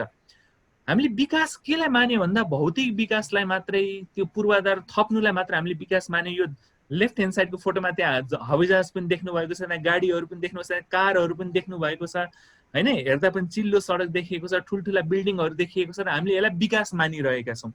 तर हामी यो सोचौँ त, यो जुन हवाईजहाज भएको फोटोको एउटा कुनामा बाटोको एकापट्टि हामी 80 वर्षको उमेरमा, जहाँ हाम्रा आँखाहरू कमजोर छन्, कानहरू हर्नको आवाज पनि सुन्न नसक्ने हुन्छन्, हाम्रो हिँड्नलाई पनि समस्या छ, घुँडाहरू दुखिरहेका छन्, हामी 80 वर्षको अवस्थामा, हामी 80-90 वर्ष पुग्दा मानव हामीलाई यो बाटो क्रस गर्नु पर्यो रे, के हामी त्यो बाटो सहज रूपमा क्रस गर्न सक्छौँ त भन्ने कुरा जबसम्म हामीले सोचिन्न, तबसम्म हामी ज्येष्ठ नागरिकको बारेमा जति नै कुरा गरे पनि, जति नै विकासमा अग्रगामी छलाङ मारेका ठुल्ठुला भाषण गरे पनि हामी कहीँ पनि पुग्दैनौँ, हामी ब्याक टु स्क्वायर वान नै हुन्छौँ। त्यही भएर हामीले गर्ने विकासका संरचनाहरू, पूर्वाधार निर्माणको क्रममा ज्येष्ठ नागरिक मैत्रीता, अपाङ्ग मैत्री छन् कि छैनन् भन्ने कुरालाई जबसम्म मनन गर्दैनौँ, ज्येष्ठ नागरिकहरूको पछिको जीवन चाहिँ सहज सरल र सुखी हुँदैन। त्यो कुरा हामी सबैले मनन गर्नुपर्ने छ। दाहिनेपट्टिको फोटोमा पनि हेर्न सक्नुहुन्छ, एउटा अपाङ्ग महिला कसरी बाटो क्रस गर्नु परिरहेको अवस्था छ, त्यहाँ मोटरसाइकलहरू देखिरहनु भएको छ, भद्र गोल अवस्था छ। त्यही भएर हामीले भद्रगोल विकास गर्ने कि एउटा सुसंस्कृत विकास गर्ने र सबै उमेर लिङ्गकालाई मैत्री किसिमको संरचना निर्माण गर्ने, त्यो अहिलेको निकै नै ठुलो चुनौतीको रूपमा देखिएको छ। र विकासोन्मुख राष्ट्रहरू त्यसमा निकै नै पछि परिरहेका छन्। र यो कसरी स्वास्थ्यसँग जोडिन्छ भन्ने कुरा म तपाईँलाई रिलेट गर्न गइरहेको छु। मानव त्यो ज्येष्ठ नागरिक बाटो क्रस गर्ने क्रममा उहाँलाई कुनै गाडीले हान्यो भने उहाँमा त्यसपछि स्वास्थ्यका जटिलताहरू देखिन्छन्। उहाँको जाङको हड्डी भाँचिएला, हात खुट्टाहरू भाँचिएला, त्यसपछि उहाँहरू जानुपर्ने त स्वास्थ्य प्रणालीमै हो। त्यही भएर हामीले चाहिँ ट्रमा सेन्टरहरू मात्रै विकास गर्दै जाने कि 1 किलोमिटरमा ट्रमा सेन्टर मात्रै विकास गर्ने कि हाम्रा पूर्वाधारहरूलाई यसरी ज्येष्ठ नागरिक मैत्री बनाउने कि ती ट्रमा सेन्टरहरू आवश्यकै नपरुन्, त्यसतर्फ चाहिँ हामीले सोच्नुपर्ने अत्यन्त आवश्यक छ। र अब स्वस्थ बुढेली जीवनको लागि चाहिने कुराहरू के हुनु भन्दा, यसलाई म 2-3वटा कुरामा यसलाई समराइज गर्न चाहन्छु। सुरुमा त हामीले ज्येष्ठ नागरिकहरूप्रतिको हाम्रो सोच के हो, त्यो सोचलाई नै परिवर्तन गर्नुपर्ने छ। एउटा सानो उदाहरण नै हेरौँ न, घरमा एउटा 2-3 वर्षको बच्चाले एक दिन खाएन भने ती आमा बुवाहरूको मुटु नै ढुकढुक हुन थाल्छ, ला मेरो बच्चालाई ठुलो कुनै रोग लाग्यो कि भन्ने हुन्छ, छटपट्टि हुन्छ। काठमाडौँको सबैभन्दा राम्रो पिडियाट्रिसियन को छ भनेर हामीले चाहिँ दौडधुप गर्छौँ। तर घरमा कोही 80 वर्षको ज्येष्ठ नागरिकले 1-2 दिन खाना खाइदिनु भने हामी के भन्छौँ भन्दा, बुढेसकालमा यस्तै हो भने बुढेसकालमा पनि कसरी खान्छन् र भोकै हुन्न यिनी बुढाबुढीले कसरी खान्छन् भन्ने किसिमको सोच हुन्छ। 1 वर्षको बच्चा खोक्यो भने 2-3 पटक खोक्यो भने ला निमोनिया भयो कि भनेर हामी डराइरहेका हुन्छ। तर घरमा भएको 70-80 वर्षको ज्येष्ठ नागरिकले रातभरि खोक्नु भयो, सुत्नै सक्नु भएन भने बुढेसकालमा त यस्तो भइहाल्छ नि, बुढाबुढी भएपछि खोकिहाल्छन् भनेर हामीले त्यसलाई त्यति नजरअन्दाज गरिरहेका हुन्छौँ। तर हामीले बुझ्नुपर्ने कुरा के हुन्छ भने त्यो खोकीको कारण कतै निमोनिया पो हुनसक्छ कि, कतै उहाँलाई क्षयरोग पो देखियो कि, कतै उहाँको लङमा क्यान्सर पो देखियो कि, फोक्सोमा क्यान्सर पो देखियो कि भन्ने कुरा हामीले मनन गर्न सकिरहेका छौँ कि छैन भन्ने कुरालाई नै हामी ज्येष्ठ नागरिकहरूलाई कसरी कतिको सम्मान दिन्छौँ भन्ने कुरा महत्त्वपूर्ण हुन्छ। त्यसैगरी हामीले हाम्रा संरचनाहरू, हाम्रो वातावरणलाई कतिको ज्येष्ठ नागरिक मैत्री बनाउन सक्छौँ भन्ने कुरा पनि उहाँको स्वास्थ्यसँग प्रत्यक्ष अथवा परोक्ष रूपमा ठोकिएकै हुन्छ। त्यसै गरी अहिले पनि जति पनि हामीसँग साविकमा रहेका स्वास्थ्य संरचनाहरूलाई कतिको हामीले ज्येष्ठ नागरिक मैत्री बनाउन सकिरहेका छौँ कि छैनौँ। जस्तो कुनै तपाईँ सरकारी अस्पतालमा जानुपर्दा त्यहाँ ज्येष्ठ नागरिकहरूको लागि छुट्टै लाइनको व्यवस्था छ कि छैन, कि 40 वर्ष र 80 वर्षको मान्छे एउटै लाइनमा उभिएर टिकटको लागि लाइनमा उभिरहनु पर्ने अवस्था पो छ कि, त्यो हामीले सोच्न सकिरहेका छौँ कि छैनौँ भन्ने कुरा निकै नै महत्त्वपूर्ण छ। ती ज्येष्ठ नागरिकहरूलाई छुट्टै ओपिडीको व्यवस्था छ कि छैन, शौचालयहरूको व्यवस्था छ कि छैन, शौचालयमा पनि प्यानको ठाउँमा कमोड किसिमको शौचालय छ कि छैन भन्ने कुरा पनि निकै नै महत्त्वपूर्ण हुन आउँछ। र त्यसले नै झल्काउँछ कि हामी कति ज्येष्ठ नागरिक मैत्री जुन हाम्रो भ्याल्युज हो त्यसलाई हामीले फलो गरेका छौँ कि छैन भन्ने कुरा हुन्छ। अर्को चाहिँ लङ टर्म केयर। अहिले पनि हामी अस्पतालहरू मात्र बनाउने, सिटामोल बाँड्ने, जीवनजल बाँड्ने मात्र कुरा गरिरहेका छौँ। तर ज्येष्ठ नागरिकहरू सन्दर्भमा चाहिने त्यति मात्र होइन, उहाँहरूको पुनर्स्थापनाको लागि ती संरचनाहरू छन् कि छैनन्, स्वास्थ्य संरचनाहरू छन् कि छैनन्। जस्तो बाहिरतिर नर्सिङ होम भनिन्छ, हुन त नेपालमा नर्सिङ होम भन्नु र तर्सिङ होम भन्नु उस्तै नै छ, जुन आम मानिसको पहुँचभन्दा बाहिरका भइरहेछन्। तर बाहिर खास नर्सिङ होम भनेको घरमा स्याहार गर्न नसकिने ज्येष्ठ नागरिकहरू जसमा दीर्घ रोग छन्, जस्तो निकै नै कडा किसिमको पार्किन्सन छ, अल्जाइमर छ, जसलाई घरमा केयर नै गर्न सकिन, ती मानिसहरूको पुनर्स्थापनाका लागि स्वास्थ्य संरचनाहरू तयार भएको छ कि छैनन् भन्ने कुरा निकै नै महत्त्वपूर्ण छ। त्यसलाई नै लङ टर्म केयर भनिन्छ र ज्येष्ठ नागरिकहरूको स्वास्थ्यसँग निकै नै प्रत्यक्ष रूपमा जोडिएको हुन्छ। र अब म तपाईँहरूलाई यो WHO विश्व स्वास्थ्य सङ्गठनले 2020 देखि 2030 सम्म ज्येष्ठ नागरिक यो स्वस्थ बुढ्यौली जीवन दशक भनेर यसलाई मनाइरहेको छ। यसका उद्देश्यहरू के छन् त भन्ने कुरामा थोरै म प्रकाश पार्न गइरहेको छ। यसको 2-3वटा उद्देश्य छ। सुरुमा चाहिँ स्वस्थ बुढ्यौली जीवनका लागि लगानीलाई प्रोत्साहन गर्ने कुराहरू छन्। यसका विभिन्न उद्देश्यहरू छन्। विशेष गरी यसमा एकीकृत स्वास्थ्य तथा सामाजिक सेवाको विकास र ज्येष्ठ नागरिक मैत्री वातावरणको विकास यसको मूलभूत अब्जेक्टिभ रहेको छ। त्यसै गरी अर्को चाहिँ छ ज्येष्ठ नागरिक सम्बन्धी नवीनतम ज्ञान प्रविधि, उपचार पद्धति तर डिजिटल प्रविधिको विकास तथा प्रवर्तन, जुन हाम्रो जस्तो देशहरू निकै नै पछि परिरहेका छन् यो मामलामा, यसलाई कसरी अगाडि बढाउने भन्ने चाहिँ यसको one of the other objective रहेको छ। त्यस्तै गरी र ज्येष्ठ नागरिकहरूको स्वास्थ्यको सम्बन्धमा हामी जब कुरा गर्छौँ तब चाहिँ परिवार मात्रै ठोकिन्न, व्यक्ति मात्रै ठोकिन्न कि सम्पूर्ण समाजका विभिन्न आयामहरू त्यसमा ठोकिन्छ। नागरिक समाजको निकै नै ठुलो भूमिका हुन्छ, समुदायका निजी क्षेत्रको पनि निकै नै ठुलो भूमिका हुन्छ र ती सम्पूर्णलाई नीति निर्माण तथा कार्यक्रमको विकास एवं न्यायपूर्ण वितरणमा सहभागी गराउने यसको मूलभूत अब्जेक्टिभ रहेको छ, जुनमा हाम्रो जस्तो विकासोन्मुख राष्ट्रहरू निकै नै पछि परिरहेका छन्। र त्यो डिकेड अफ हेल्दी एजिङ, स्वस्थ बुढ्यौली जीवन दशकमा विभिन्न 10वटा यसका प्राथमिकताका कुराहरू रहेका छन् र हामी जति कुरा गरिरहेका छौँ भर्खरसम्म ती सबै यसका प्राथमिकतामा पर्छन्। जस्तो लङ टर्म केयर, दीर्घकालीन स्याहार सुसार प्रणालीको विकास, इन्टिग्रेटेड केयरको विकास, यस सम्बन्धी अनुसन्धानको विकास, जुन अर्को इम्पोर्टेन्ट कुरा चाहिँ ज्येष्ठ नागरिक प्रतिको विभेदको अन्त्य। हाम्रो जस्तो पूर्वीय संस्कृतिमा हामी सोच्न पनि सक्दैनौँ कि छोराछोरी छोराबुहारीहरूले ज्येष्ठ नागरिकहरूलाई एब्युज गर्छन्, उहाँहरूप्रति दुर्व्यवहार गर्छन्। तर तपाईँहरूले एजिङ नेपालको मन्थली बुलेटिन हेर्नु भने त्यहाँ यति धेरै ज्येष्ठ नागरिकहरूलाई दुर्व्यवहार गरिएको छ, त्यो प्रष्ट रूपमा देख्न सकिन्छ। र त्यो दुर्व्यवहार पनि जुन समाजको मूल्य मान्यताहरूको विखण्डीकरण भइरहेको छ, त्यही सँगसँगै यो विभेदका कुराहरू, दुर्व्यवहारका कुराहरू पनि आइरहेका छन् र त्यसलाई पनि सम्बोधन गर्नुपर्ने हुन्छ। त्यही भएर कस्तो छ भन्दा हामीले एकीकृत स्वास्थ्य प्रणालीको विकास गरेर गर्नुपर्ने कुराहरू के छन् भन्दाखेरि चाहिँ ती ज्येष्ठ नागरिकहरूका दीर्घकालीन स्वास्थ्य समस्याहरूको सुरुमै निराकरण गर्नुपर्छ। त्यो जटिल अवस्थामा पुग्नुभन्दा अगाडि नै त्यसलाई आइडेन्टिफाई गर्नुपर्छ, त्यसको म्यानेजमेन्ट गर्नुपर्ने कुराहरू छन्। यो सबै गऱ्यो भने मात्रै हामीले ज्येष्ठ नागरिकको जीवनका उत्तरहरूलाई अझै सहज बनाउन सक्छौँ। अब अर्को कुरा चाहिँ यो ज्येष्ठ नागरिक मैत्री सहर र समुदाय अहिले हाम्रो नगरपालिकाले गाउँपालिकाले यो कुरालाई त्यति ध्यान दिइरहेको पाउँदैन। यसमा विभिन्न यसका आयामहरू हुन्छन्। त्यसमा लिएर घरको संरचना कस्तो हुन्छदेखि लिएर त्यहाँको सार्वजनिक यातायातको संरचना कस्तो हुन्छदेखि लिएर विभिन्न आयामहरू हुन्छन् र त्यो कुरालाई समराइज गर्दा चाहिँ कस्तो किसिमको ज्येष्ठ नागरिकहरूको जुन सामाजिक पूर्वाधार कसरी मैत्री बनाउन सकिन्छ भन्ने कुरालाई हामीले मनन गर्नुपर्दा यो पोइन्टहरू हामी त्यसमा छलफल गर्न सक्छौँ। जस्तो अलि क्लिन खालको अलि सफा सुग्घरवाला पर्यावरण हुनुपर्छ, जुन हाम्रो काठमाडौँ जस्तो सहरहरूमा त्यो सम्भव नै देखिरहेको छैन, जसले गर्दा तपाईँ दिनदिनै धुवा धुलो मिश्रित सास फेरिरहनु भएको छ भने तपाईँ बुढेसकालमा गएर तपाईँ ज्येष्ठ नागरिक भएपछि तपाईँलाई हुने भनेको मुटुको समस्या नै हो, दम रोग नै हो, फोक्सोको क्यान्सर नै हो। त्यही भएर हामीले हाम्रो पर्यावरणलाई अहिले कस्तो राख्छौँ भन्ने कुराले हामी पछि ज्येष्ठ नागरिक हुँदा कस्ता किसिमका रोगहरू रोगहरू हाम्रो शरीरमा डेभलप हुन्छन् भन्ने कुरा पनि प्रत्यक्ष रूपमा जोडिएको हुन्छ। त्यसै गरी हरियालीयुक्त ठाउँहरूको निर्माण, अहिले हाम्रा जति पनि हरिया ठाउँहरू छन्, ओपन स्पेसहरूलाई लिजमा दिने, त्यहाँमा ठुल्ठुला कङ्क्रिटका संरचनाहरू निर्माण गर्ने गरिएको छ। त्यो पनि हामीले कतै त्यो गलत दिशामा हामी गइरहेका छौँ भन्ने कुराहरू ध्यान दिनु पर्यो। समवेयर टु रेस्ट, आज हामी कति ठाउँमा देख्छौँ मन्दिरहरूमा जाउँ अथवा बाटोमा हिँडौँ, त्यहाँ ज्येष्ठ नागरिकहरूलाई रेस्ट गर्ने ठाउँ नै हुन्न, बेन्चीहरूको इनफ व्यवस्था नै हुन्न। त्यो कुरा हामीले ध्यान दिनु पर्यो। त्यसै गरी फुटपाथहरू कस्तो छ, त्यहाँ ज्येष्ठ नागरिकहरू हिँड्न सक्छन् कि सक्दैनन्।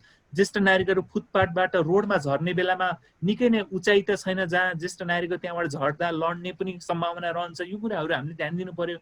त्यसै गरी जेब्रा क्रसहरू, अहिले हाम्रो काठमाडौँमा धेरै दुर्घटनाहरू जेब्रा क्रसमै देखिएको छ र त्यसमा ज्येष्ठ नागरिकहरूलाई त अझै त्यो उच्च जोखिममा हुनुहुन्छ, त्यो बाटो क्रस गर्दा कुनै किसिमका घटना घट्ने। त्यही भएर त्यो कुराहरूलाई हामीले ध्यान दिनुपर्ने छ। एक्सेसिबिलिटीको कुरा छ।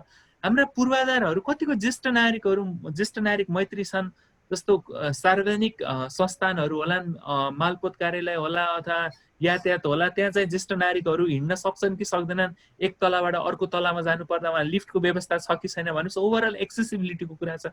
यो कुराहरू हेर्नु पर्यो। सेक्योर इन्भाइरोमेन्ट, सुरक्षित छ कि छैन, त्यो घरभित्रको वातावरण तथा समाजको वातावरण पनि सुरक्षित छ कि छैन भन्ने कुरा हामी ध्यान दिनु पर्यो। हामी के भन्छौँ भने साइकल चलाउनु चाहिँ निकै नै स्वस्थकर एक्सर्साइज हो भनिन्छ, तर हाम्रा बाटोमा कोही ज्येष्ठ नागरिक, निकै नै ज्येष्ठ नागरिक होइन, मानौँ कोही 60-65 वर्षको मान्छेले म साइकल चलाएर हिँड्छु भन्दा त्यो रोडमा साइकल चलाउन सम्भव छ कि छैन भन्ने कुरा। त्यसै गरी हाम्रो सहरमा हामीले देखिरहेका छौँ कि ज्येष्ठ नागरिकहरू जसलाई प्रोस्टेटको समस्या छ, 1-1 किलोमिटर पनि हिँड्न नभ्याउँदा उहाँलाई पिसाबले च्यापिरहन्छ, गाडीमा हिँड्दा पिसाबको लागि गाडीलाई रोकिरहनु पर्ने छ। ती नागरिकहरू सडकमा हिँड्ने बेलामा अथवा आफ्नो सहरमा हिँड्ने बेलामा इनफ टोयलेटहरू छन् कि छैनन्, दिशा पिसाब गर्न सकिने ठाउँहरू छन् कि छैनन्, हाम्रो महानगरपालिका अथवा गाउँपालिकाहरूले त्यो बनाउने बेलामा त्यो कुराहरू सोचे कि सोचेनन् भन्ने कुरा पनि यसमा ठोकिन्छ, उहाँहरूको ओभरअल स्वास्थ्यमा चाहिँ ठोकिन्छ। त्यही भएर हामीले गर्नुपर्ने कुरा के छ भन्दा ज्येष्ठ नागरिक सम्बन्धी रणनीतिको निर्माण हो। यो चाहिँ परिवारदेखि लिएर, समुदायदेखि लिएर, गाउँपालिका नगरपालिकादेखि लिएर सङ्घले, प्रदेशले सबैले यो रणनीतिको निर्माण गर्नुपर्छ कि कसरी हाम्रो ज्येष्ठ नागरिकहरूको जीवन सहज बनाउने भन्ने रणनीतिको निर्माण गर्नुपर्छ।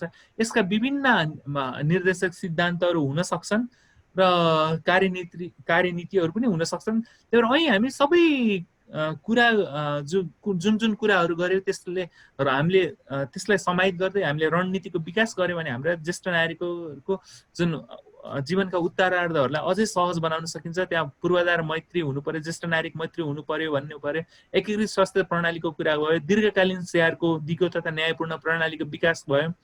त्यसै गरी अनुसन्धानको कुराहरू छ, जस्तो एजिङ नेपाललाई म त्यो क्रममा धन्यवाद पनि दिन्छु। अब 5 जना रिसर्चरहरूलाई, विभिन्न फ्याकल्टीमा भएका रिसर्चरहरूलाई सपोर्ट गर्ने कुरा भइरहेको छ। त्यसको लागि म एजिङ नेपाल सम्पूर्ण टिमलाई धेरै धेरै धन्यवाद दिन चाहन्छु। र यसले पनि ज्येष्ठ नागरिकहरू सम्बन्धी अनुसन्धानमा एउटा कोसे ढुङ्गा यो साबित हुन सक्छ। त्यसरी हाम्रो विभिन्न एज फ्रेन्डली सिटिज र कम्युनिटिजको अवधारणालाई मान्दै हाम्रो सामुदायिक पूर्वाधारको विकास प्रवर्धन हामी कसरी गर्न सकिन्छ, यो कुरा निकै नै महत्त्वपूर्ण छ। र अर्को सबैभन्दा महत्त्वपूर्ण चाहिँ ज्येष्ठ नागरिकहरूमाथि हुने दुर्व्यवहार, त्यो दुर्व्यवहार शारीरिक पनि हुनसक्छ, मानसिक पनि हुनसक्छ होइन। ज्येष्ठ नागरिकहरूलाई घरमा कोही सासु आमा बुहारीसँग कुरा गर्दा अथवा छोरासँग कुरा गर्दा ए बुढी कति नै किचकिची भइसकेछ आजकल भनेर त्यति मात्र भने पनि त्यो पनि एउटा एब्युज हो। उहाँलाई पिट्नै पर्दैन, उहाँहरूको मनमा गर्ने मात्र कुरा गर्यो भने त्यो पनि एब्युज हुन्छ। तर त्यसको निरुत्साहनको निम्ति कानुनी रणनीति एवं पूर्वाधारको निर्माण गर्नु अत्यन्त आवश्यक छ। आज कुनै पनि ठाउँमा गएर ज्येष्ठ नागरिकले छोराले मलाई दुर्व्यवहार गर्छ, बुहारीले मलाई दुर्व्यवहार गर्छ भनेर भन्न सक्ने अवस्था छैन भनेपछि उहाँहरूलाई कसरी त्यो कुरालाई फेसिलिटेट गर्ने त र ओभरअल एल्डर एब्युजलाई कसरी कम गर्ने भन्ने कुरा पनि यससँग ठोकिन्छ। र म तपाईँलाई एउटा सानो उदाहरण दिन चाहन्छु। भक्तपुर नगरपालिकाको यो हेल्दी एजिङ इनिसिएटिभ भन्ने छ, सित्तैमा जिम गर्ने हो भने आउनुहोस् भक्तपुर भन्ने छ। भक्तपुर नगरपालिकाले विभिन्न 10 ठाउँहरूमा लगभग 80 लाख रुपियाँ लगानी गरेर ओपन जिमको कन्सेप्ट ल्याएको छ। यसमा देख्न सक्नुहुन्छ हैन, हजुरआमादेखि लिएर नातिहरू चाहिँ एउटै ठाउँमा बसेर एक्सर्साइज गरिरहेका छन्। विभिन्न उमेर वर्गका मानिसहरू त्यसमा एक्सर्साइज गरिरहेका छन्। यो चाहिँ निकै नै महत्त्वपूर्ण छ। जसरी खानपानलाई हामीले विशेष महत्त्व दिन्छौँ त्यसरी हामी उमेर ढल्किँदै गएपछि त्यति नै रूपमा शारीरिक रूपमा सक्रिय हुनुपर्छ। र यो सबै शारीरिक रूपमा सक्रिय भएपछि के हुन्छ न, हाम्रो जोर्नीहरू भए, हाम्रो मांसपेशी भए, हड्डीहरू चाहिँ निकै नै मजबुत हुन्छन् र हामी थोरै पनि लड्यौँ भने हाम्रो हातखुट्टाहरू भाँचिने, हड्डीहरू भाँचिने सम्भावना चाहिँ कम हुन्छ। त्यही भएर त्यस सन्दर्भमा हामी कुरा गरिरहेका छौँ कि छैन। हामीले अब काठमाडौँका विभिन्न ठाउँहरूमा अथवा काठमाडौँ बाहिर मफसलका विभिन्न ठाउँहरू, आफ्ना वडाहरूमा, आफ्ना समुदायहरूमा यस्तो किसिमको ओपन जिमको कन्सेप्टलाई अगाडि बढाउन सकिन्छ कि सकिन्न भनेर पनि हामीले ध्यान दिनुपर्ने कुरा छ। किनभने यो सबै गरेपछि मात्रै ज्येष्ठ नागरिकहरू स्वस्थ हुने हो। हामीले पोलिसी बनाएर मात्रै हुने होइन। जबसम्म त्यो पोलिसीलाई हामीले कार्यान्वयन गर्दैनौँ तबसम्म हामीले जुन ज्येष्ठ नागरिकलाई स्वस्थ बनाउने भनिरहेका छौँ त्यो स्वस्थ बनाउन सिटामोल मात्रै दिएर हुन्न, जीवनजल मात्रै बाँडेर हुन्न, औषधि मात्रै फ्री बनाएर हुन्न कि उहाँहरूलाई जटिल किसिमका रोगहरू नलागुन् भन्नका लागि हामीले हाम्रो संरचनालाई त्यही हिसाबले तयारी गरिरहेका छौँ कि छैन भन्ने कुरा चाहिँ निकै नै महत्त्वपूर्ण हुन्छ। र सायद कोभिडको क्रममा यो फोटो सान्दर्भिक पनि हुनसक्छ। अहिले कोभिडको विश्वव्यापी महामारीमा अहिले ज्येष्ठ नागरिकहरूले एउटा त्रासको वातावरण पनि राखिएको छ कि के भनिन्छ भन्दा कोभिड लागेपछि त बामा तपाईँ मरिहाल्नुहुन्छ भनेर जुन किसिमको त्रासमा राखिएको छ त्यसले पनि उहाँहरूको मानसिक स्वास्थ्यलाई निकै नै आहत पुर्याएको छ। यो फोटोमा को छ भन्दा 113 वर्षको यो स्पेनिस महिला हो। अहिलेसम्म कोरोनाबाट बाँच्ने संसारको सबैभन्दा ज्येष्ठ नागरिक महिला हो। 113 वर्षको सुगर, प्रेसर र डिमेन्सिया भएको मानिस पनि कोरोना लाएर 2 हप्ता अस्पताल बसेर निको भएर घर फर्किनु भएको छ। त्यही भएर हामीले हाम्रा ज्येष्ठ नागरिकहरूलाई चाहिँ जनस्वास्थ्यका न्यूनतम मापदण्डहरू त सिकाउने हो, त्यो पालनै गर्नुपर्छ। तर कोरोना लागेमा मरिहालिन्छ भनेर त्रासमा कुनै राख्नु भएन। उहाँहरूलाई सकारात्मक कुराहरू मात्रै सुनाउनु पर्यो। त्यो आग्रह गर्दै म आफ्नो कार्यपत्र यहीँ टुङ्ग्याउँछु। हजुरहरूको समय र एटेन्सनको लागि निकै नै धन्यवाद। धेरै धेरै धन्यवाद। धन्यवाद डाक्टर साहब। आज डाक्टर साहबको प्रस्तुतिमा यो जुन ज्येष्ठ नागरिकको विषयमा 7वटा स, यो 7वटा सको अवलम्बन गर्यो भनेदेखि जहाँसम्म लाग्छ ज्येष्ठ नागरिकको सबै समस्याहरू समाधान हुने यो राम्रो यो अवधारणा भनौँ कि के भनौँ यो है, यो डाक्टर साहबले है साह्रै राम्रो धारणा आयो एउटा यो। र अर्को, हामी ज्येष्ठ नागरिकलाई चाहिँ हामीले माया गरेर काम लगाउँदैन। ज्येष्ठ नागरिक भएपछि ज्येष्ठ नागरिकले काम लगाउनुहुन्न अथवा उहाँलाई कुनै जिम्मेवारी दिनुहुन्न भन्ने हाम्रो पुरानो परम्परावादी मानसिकता छ। त्यसले पनि ज्येष्ठ नागरिकलाई रोगी तुल्याएको छ। जस्तो ज्येष्ठ नागरिकलाई आफ्नो क्षमता र रुचि अनुसार काम गर्न दिँदाखेरि शारीरिक, मानसिक, सामाजिक र आर्थिक रूपले पनि सबल हुन्छन् भन्ने कुरो जुन यो धारणा डाक्टर साहबबाट आयो, साह्रै राम्रो धारणा आयो। अब म डाक्टर साहबलाई धन्यवाद दिँदै यो फ्लोरमा उठेका जिज्ञासाहरूको फ्लोर ओपन गर्छु र आउने जिज्ञासाहरूको बिच हामी छलफल गरौँला। ल, अब उहाँको प्रस्तुति उप कसैको केही धारणा छ अथवा प्रश्न छ त्यो विषयमा सोध्न सकिनेछ।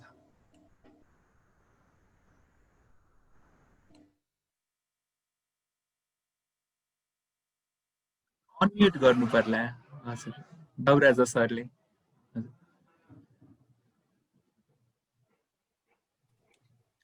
बाबुराजा सर केही भन्दै हुनुहुन्छ तर अनम्युट गर्नु भएको छैन।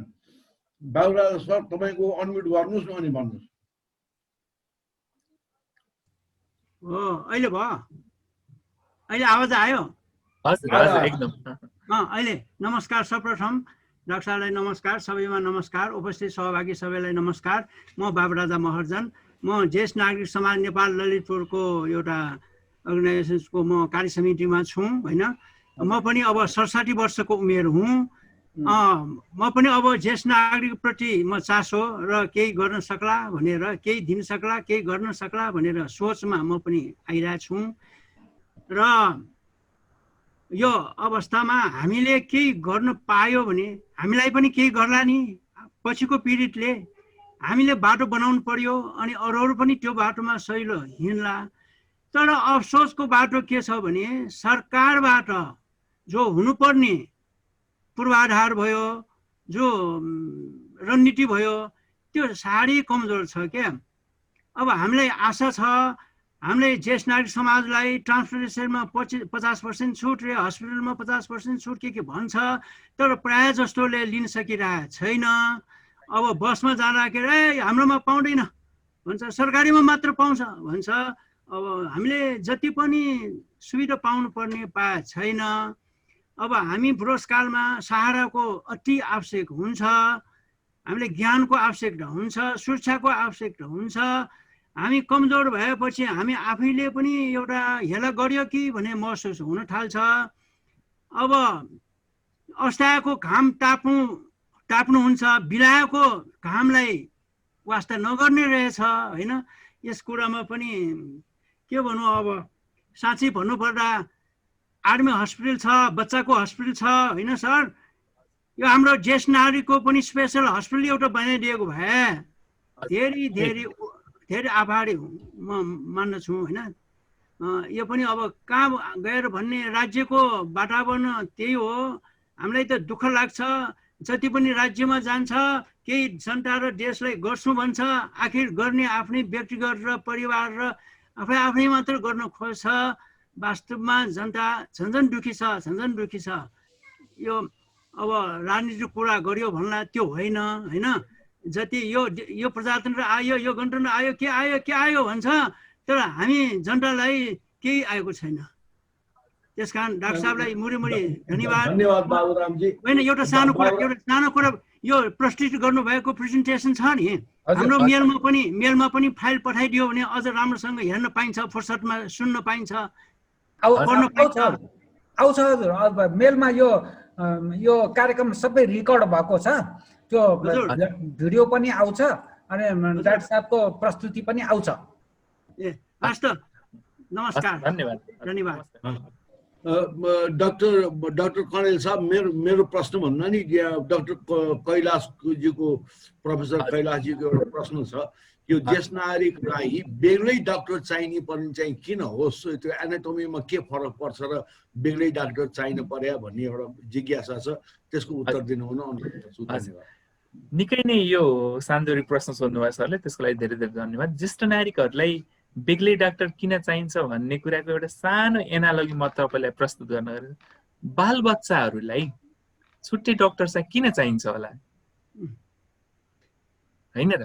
जब हामी बालबच्चालाई छुट्टै डाक्टर किन चाहिन्छ भनेपछि उनीहरूको एनाटोमी, उनीहरूको शारीरिक संरचनादेखि लिएर उनीहरूको प्रणाली, स्वास्थ्य प्रणाली नै अर्कै मानिन्छ बालबालिका। त्यही भएर हामीले बालबालिकालाई छुट्टै डाक्टर चाहिन्छ भनेर मानिरहेका छौँ। भनेपछि ज्येष्ठ नागरिकहरूको यो समाजले, हाम्रो चिकित्सा पद्धतिले बुझ्न नसकेको कुरा के भन्दा, ज्येष्ठ नागरिक भनेको बुढो भएको भर्खरको मानिस होइन। ज्येष्ठ नागरिक भनेको निकै नै फरक हुन्। उनीहरूको एनाटोमी, उनीहरूको शारीरिक संरचनादेखि उनीहरूको सम्पूर्ण प्रणालीहरू नै फरक परेको हुन्छ र त्यो प्रणाली र त्यो संरचनाको बारेमा पढेका विज्ञ भनेका ज्येष्ठ नागरिक रोग विशेषज्ञ नै हुन्। हुन त म अन्य डाक्टरहरूबाट आक्षेप लाउन खोजेको होइन, तर बुझ्नुपर्ने कुरा के छ भन्दा, तपाईँले एमडी इन्टरनल मेडिसिन अथवा एमडी जिपी डाक्टर साहबहरूलाई चाहिँ ज्येष्ठ नागरिकहरूको बारेमा पढाइ नै भएको हुँदैन। उहाँहरूलाई त वयस्क मानिसहरूको उपचार कसरी गर्ने, वयस्क मानिसहरूको स्वास्थ्यमा के जटिलताहरू देखिन्छ त्यसलाई कसरी सम्बोधन गर्ने भन्ने कुरा मात्र पढाइएको हुन्छ। यो कुरा निकै नै बुझ्नुपर्ने छ आम ज्येष्ठ नागरिकहरूले। र वयस्क मानिसको उपचार कसरी गर्ने, कसरी ती स्वास्थ्य समस्याहरूको सम्बोधन गर्ने भन्ने सिकेका मान्छेलाई ल त गएर अब बुढाबुढीको पनि उपचार गर भनेर भन्ने हो भने त्यो कतिको एथिकल हुन्छ। हामीले अनस्किल्ड मान्छेहरूलाई ज्येष्ठ नागरिकहरूको उपचार गर्न लगाइरहेका छौँ। यो निकै नै संवेदनशील कुरा हो र यो सम्पूर्ण प्रक्रिया नै फरक हुने, एप्रोचै फरक हुने, रोगहरू नै फरक हुने भएको हुनाले ज्येष्ठ नागरिक रोग विशेषज्ञ चाहिन्छ। तपाईँले एउटा सानो उदाहरण दिन्छु। 80 वर्षको 90 वर्षको मानिस, व्हील चेयरमा बसेको मानिस अस्पतालमा जानुहोस् त, त्यहाँ तपाईँहरूलाई कतिको उहाँहरूले भ्यालु दिनुहुन्छ, कतिको प्राथमिकता राखेर उपचार गर्नुहुन्छ। तर त्यही मान्छे तपाईँहरू ज्येष्ठ नारी रोग विशेषज्ञमा उपचार गर्न जानुहुन्छ भने ज्येष्ठ नारीहरूले उपचार गर्ने भनेको त्यस्तै मान्छेहरूलाई नै 80-90 वर्षका मानिसहरू, 70 वर्षका मानिसहरू जो शारीरिक रूपमा निकै नै कमजोर छन्, मानसिक समस्याहरू पनि विभिन्न देखिएका छन्। त्यही भएर त्यस्तो किसिमको एप्रोचसितको उपचार गर्ने भन्ने कुरा चाहिँ ज्येष्ठ नारी रोग विशेषज्ञहरूले पनि गर्छन्। एउटा सानो अर्को उदाहरण दिन चाहन्छु कि ज्येष्ठ नारीहरूले औषधि लेख्ने मात्रै होइन, औषधि थप्ने मात्रै होइन, औषधि घटाउने पनि काम गर्छन्। हामीले देखिरहेको हुन्छ जेनरल डक्टरले 18-20 वटा औषधि लेखेकालाई हामीले छानी उहाँहरूलाई 3 देखि 4 वटा औषधिमा बिदा गरेर घर पठाउँछौँ। भनेपछि ओभरअल एप्रोचै फरक छ, यो विज्ञान नै फरक छ, यो प्रविधि नै फरक छ। त्यसकारण ज्येष्ठ नारी रोग विशेषज्ञहरू चाहिन्छ र यो विधालाई हामीले विकास गरेर अगाडि बढाउनुपर्छ। हजुर।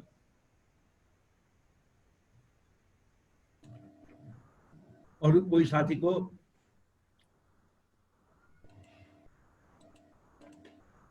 लुमिन सर के भन्दै हुनुहुन्छ? लुमिन सर कृपया तपाईँको अनम्युट गर्नुहोस् न पहिला। लुमिन सर अनम्युट गर्नुहोस् न तपाईँको। भयो।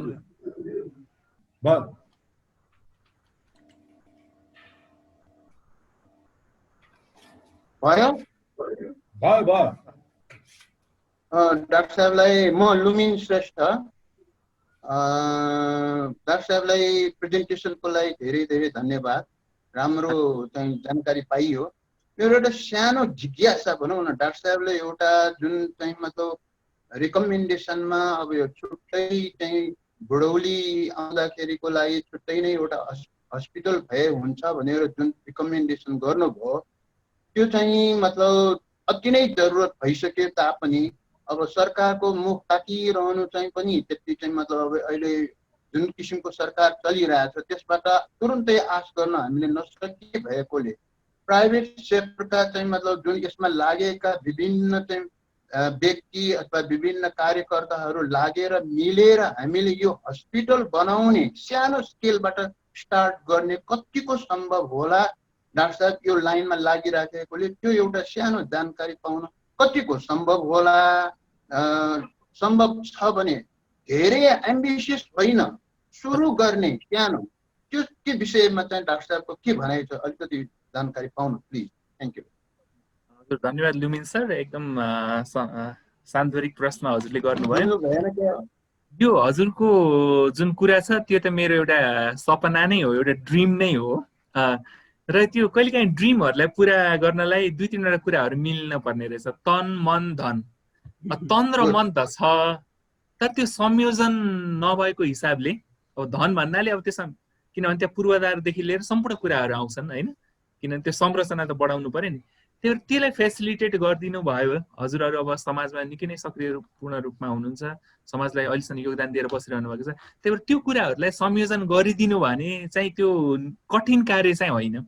जस्तो हामीले त्यो मोडेलमा डेभलप भएको संस्थाहरू जस्तो तिलगङ्गा आँखा अस्पताल भयो, जुन चाहिँ एक हिसाबको एउटा भिजन भएका मान्छेहरूले ग्रो गर्दै एउटा आज इन्टरनेसनल एउटा इन्स्टिच्युटको रूपमा विकसित भइसकेको छ। अनि त्यो गर्न सकिन्छ सर। त्यही भएर मुटु मिल्दा मन मिल्दा कुरामा मिल्दा होइन, उमेर मिल्नु परेन। किनभने उमेर हामी यङ भनेको चाहिँ आइडियाले यङ छौँ, हामी सबै नै त्यो आइडियाले यङ नै छौँ।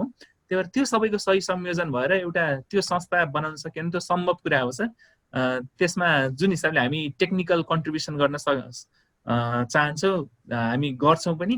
र त्यो भयो भने हामीले पनि एउटा प्लेटफर्मको निर्माण पनि हुन्छ र त्यो प्लेटफर्म मार्फत हामीले अनुसन्धान स्वास्थ्य सेवा मात्रै नभएर अनुसन्धानका कुराहरूलाई पनि अगाडि बढाउन सकिन्छ। त्यो निकै नै सकारात्मक कुरा हो सर। र एउटा मैले तपाईँहरूलाई कहिलेकाहीँ कस्तो हुन्छ भन्दा के અહીંको कुरालाई पनि म जोड्न चाहन्छु र मानव त्यस्तो अस्पताल भयो भने सबै ज्येष्ठ नारी रोग विशेषज्ञहरू नै हुनुपर्छ भन्ने पनि कुरा आउँछ। त्यसलाई म कसरी क्लियर गर्छु भन्दा त्यो अस्पताल चाहिँ ज्येष्ठ नारी मैत्री हुने भयो, त्यहाँ ज्येष्ठ नारीहरूको उपचार गरिने भयो, तर त्यहाँ सबै किसिमका डाक्टरहरू हुने भयो। त्यहाँ चाहिँ प्रसुतिका डाक्टरहरू पनि भए, स्त्री रोग सम्बन्धी डाक्टरहरू भयो जसले चाहिँ ज्येष्ठ नारी महिलाहरूको उपचार गर्ने। त्यहाँ चाहिँ मुटु रोग विशेषज्ञहरू पनि हुने भयो जसले ज्येष्ठ नारीहरूको मुटुको समस्याहरू, किडनीका डाक्टरहरू, त्यहाँ मानसिक रोग विशेषज्ञहरू जसले ज्येष्ठ नारीमा देखिने मानसिक रोगको उपचार गर्न सकुन्। त्यहाँ हामी जस्तो फिजिसियनहरू हुन सकौँ, त्यहाँ सर्जन पनि अब अपरेसनका डक्टर पनि हुन्, तर त्यो ठाउँमा चाहिँ ज्येष्ठ नागरिकहरूलाई समर्पित उपचार चाहिँ होस्, डेडिकेटेड उपचार चाहिँ होस्, त्यहाँको नर्सेसहरू ज्येष्ठ नागरिकहरूको स्याहार सुसारका लागि ट्रेन्ड हुन्, किनभने एउटा बच्चालाई हेर्नु फरक छ, एउटा ज्येष्ठ नागरिकहरूलाई हेर्नु नर्सिङ केयर गर्नु निकै नै फरक छ। त्यो किसिमको सेन्सिटाइजेसन भएका मल्टिडिसिप्लिनरी जनशक्ति त्यहाँ भइदियो भने हाम्रो सपना चाहिँ साकार हुन्छ सर। धन्यवाद। हजुर धन्यवाद। तारा सर म एउटा कुरा सोधौँ? हजुर सर मलाई एउटा कुरा सोध्ने मन लाग्यो कि मलाई एकदम इन्ट्रेस्टको विषय पनि भयो, एकदम राम्रो प्रेजेन्टेसन डाक्टर साहबको। अनि कस्तो के जस्तो हाम्रो यहाँ चाहिँ भनौँ न ओल्ड एज होमलाई एकदमै स्टिग्मेटाइज गरेको छ होइन। जस्तो ओल्ड एज होम त एकदमै एरिया त्यहाँ पठाउनै हुँदैन। अब म आफै पनि सोध्छु त्यो एरियामा एकदम इन्ट्रेस्ट लागेर लाग्छ। भोलि पर्सि त हाम्रो पनि छोराछोरी यताउता गएपछि एउटा एरिया जहाँ हाम्रै एज ग्रुपको मान्छे यस्तो राम्रो होस् भन्ने लाग्छ।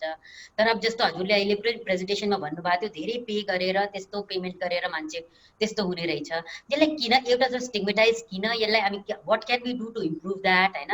हाम्रो जेनेरेसनको मान्छेले अगाडि भनौँ न अब 10 इयर्स हजुरले भन्नुभएको छ यो 20 to 2030 towards a decade of healthy एजिङको कुरा आयो भने अहिलेदेखि नै हामीले मोटिभेट गरे भनेपछि राम्रो हुन्थ्यो होला। त्यसको लागि के गर्न सकिन्छ र is it good or not होइन। अब हाम्रो भनौँ न हाम्रो उसको हिसाबले ठिक छ कि छैन।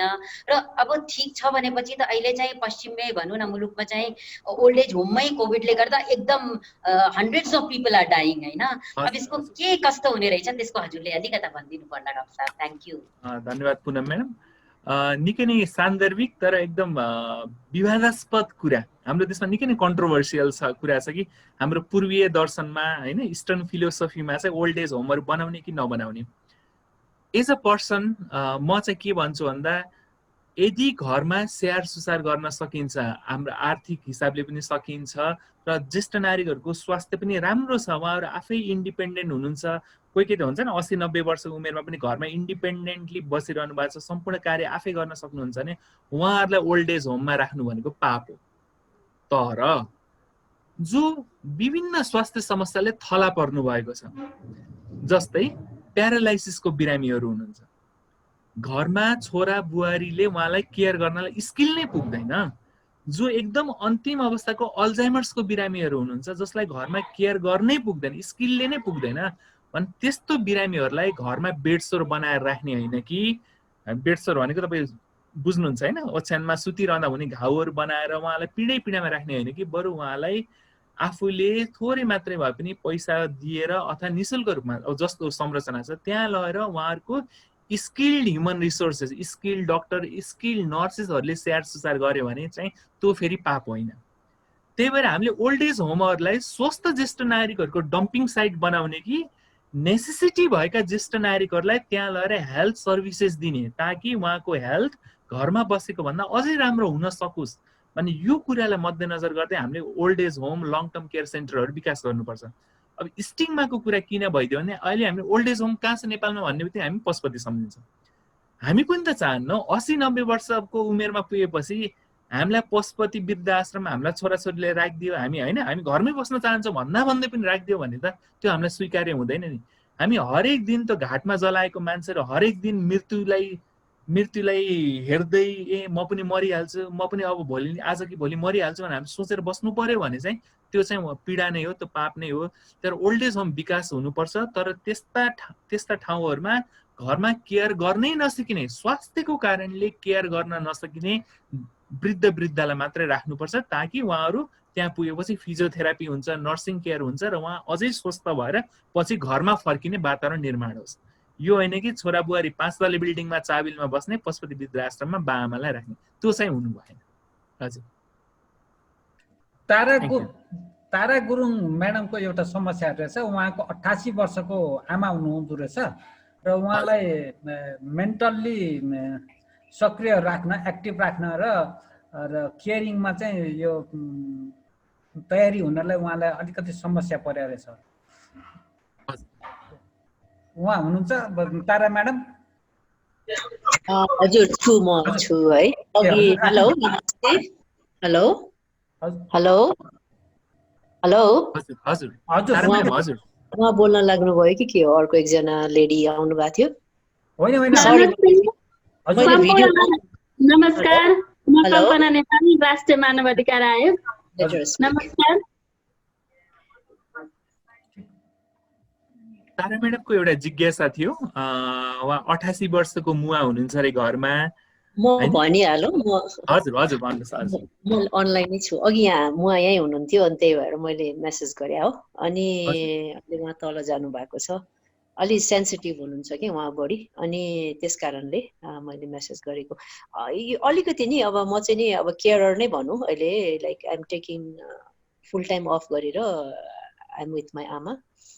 अनि अलिकति उहाँहरूको त्यो मेन्टल स्टेट र उहाँहरूको फिजिकल निड्स हुन्छ नि, यो दुइटालाई चाहिँ ब्यालेन्स कसरी गरेर लिएर जाने एकदमै च्यालेन्जिङ हुँदो रहेछ कि। उहाँलाई एक्टिभ, म एक्लै छु घरमा, अनि उहाँलाई इन्भल्भ गराइराख्नको लागि चाहिँ नि अब मेन्टली इन्भल्भ गराइराख्नको लागि चाहिँ नि पोसिबलै नहुने गर्दा कुनै प्र्याक्टिकल सल्युसन्सहरू अथवा एनी रेकमेन्डेसन्स हामीले कहाँबाट त्यस्तो एडभाइसहरू लिन सकिन्छ? डाक्टर साहबलाई अलि थाहा छ कि भनेर मैले यो राखिहालेँ, व्यक्तिगत हो, तर I assume that this is related to many people who live with older people. Thank you very much. उहाँलाई कुनै जस्तो डिमेन्सियाहरू त्यस्तो त छैन नि?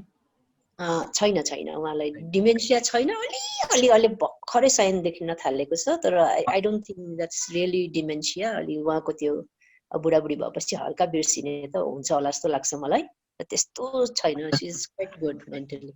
Thank you. हजुर त्यही त यो चाहिँ एकदम सान्दर्भिक विषय पनि हो कि ज्येष्ठ नागरिकहरूलाई कसरी अब शारीरिक रूपमा सक्रिय राख्ने त हामीलाई थाहा छँदैछ होइन, मानसिक रूपमा सक्रिय राख्नु भनेको एउटा चाहिँ कस्तो हुने रहेछ नि, उमेर ढल्दै गएपछि आफ्नो सर्कल पनि सानो हुँदै जाने, आफ्नो स्पाउसहरू पनि विभिन्न हेल्थ अवस्थाको कारणले कोही डिसेबल हुने, कोही डेथ भइसक्ने भएको हुनाले 80-90 वर्ष अथवा मानव 100 वर्ष पुग्दा हामी आफै सोच्दा हामी आफ्नो श्रीमती अथवा श्रीमानसँग सँगै भइएला त? गाह्रो नै छ।